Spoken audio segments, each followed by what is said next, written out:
Hi Charlie. Hello. I was just wondering if you could tell us a little bit about the work that you do and what interests you about it.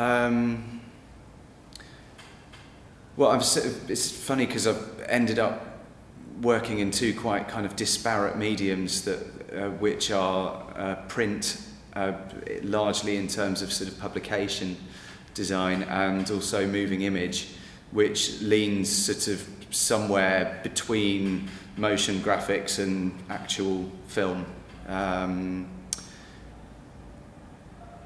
I suppose what excites me about it is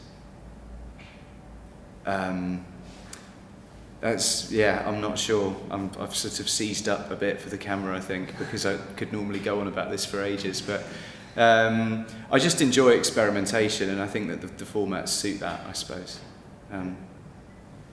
When you're producing your work, is there a particular process or way about it that you create these outcomes?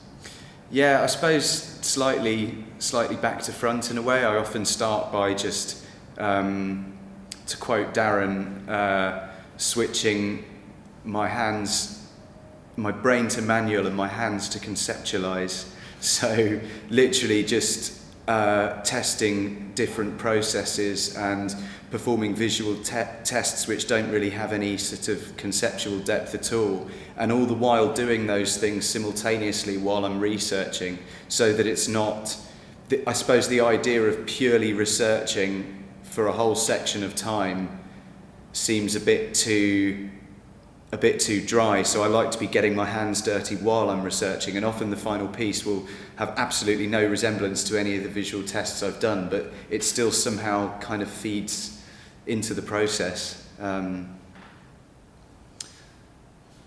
you think working in that way, with it being a bit more sporadic and less linear, it affects the way that the work looks at the end? I think it has done, but usually by the end there's so many kind of iterations that happen in the final stages where I just keep changing stuff and wanting to improve stuff all the time that sometimes it's only the sort of ghosts of that, if anything at all. How do you think your process defines you as like a designer, in what you do, to what your outcome is? Wow, these are deep, aren't they? They're good. I suppose there's, and a lot of people probably say this, but I think with my work there's a real kind of almost uneasy fusion between the sort of digital stuff and where things are going, and the stuff that sort of celebrates the pixel in a way, as much as the sort of more unpredictable kind of analog raw things that can happen, and aesthetics, and so that it kind of attempts to marry both of those things, and I find that the more you combine different processes and put things through a lot of different sort of minces, I suppose, the more you're likely to get unpredictable results, which often can be quite time consuming because often it ends up not being good. But when I do hit something, I suppose what I want to achieve is for people to see the stuff and go, and how did you make it look like that? Because they couldn't think how you could have done it like that, and that's when I guess I feel I'm getting somewhere. Does that answer the question? I'm not sure. So can you explain or maybe define why you work in that way as opposed to the sort of more traditional method of doing the research first, then analysing it, then development to make the outcome? I suppose it's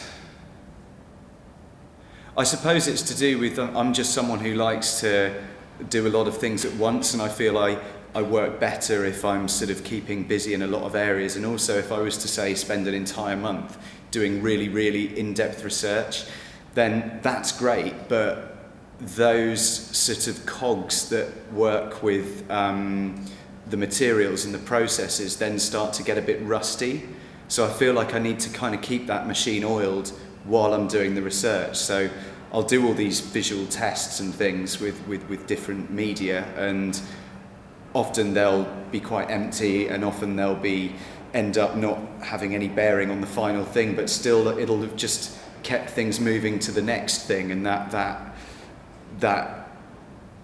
often feeds the process. And if it doesn't, I'm then very fast in the execution when I end up using what I use at the end, I suppose.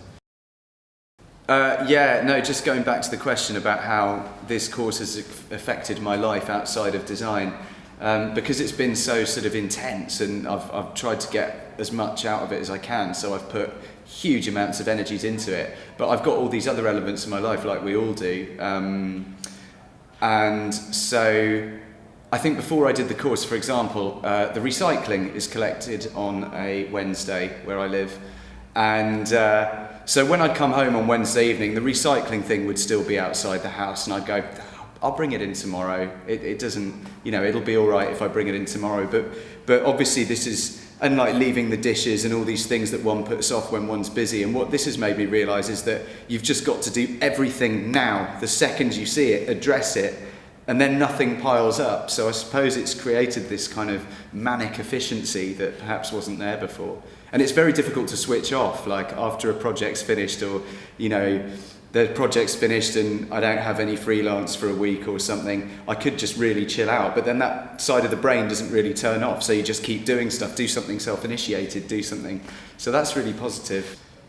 Yeah, that came sort of towards the end of the course, I think the participatory stuff that they were teaching us.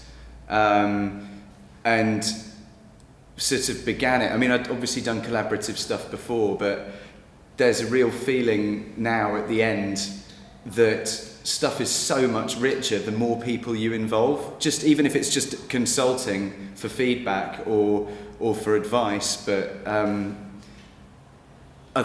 even if it's a solo project, other people will definitely improve it. If you know who to listen to and who not to, I suppose. Involve my daughter endlessly. She gets really annoyed by it. Dad, is this for graphics again? I'm not doing it. Just do that and speak bad words. Yeah, she quite enjoys it though when she's involved, but she hates the idea of it. But I did her a front page of the Daily Prophet from Harry Potter in half an hour yesterday, and I don't think I could have done that before.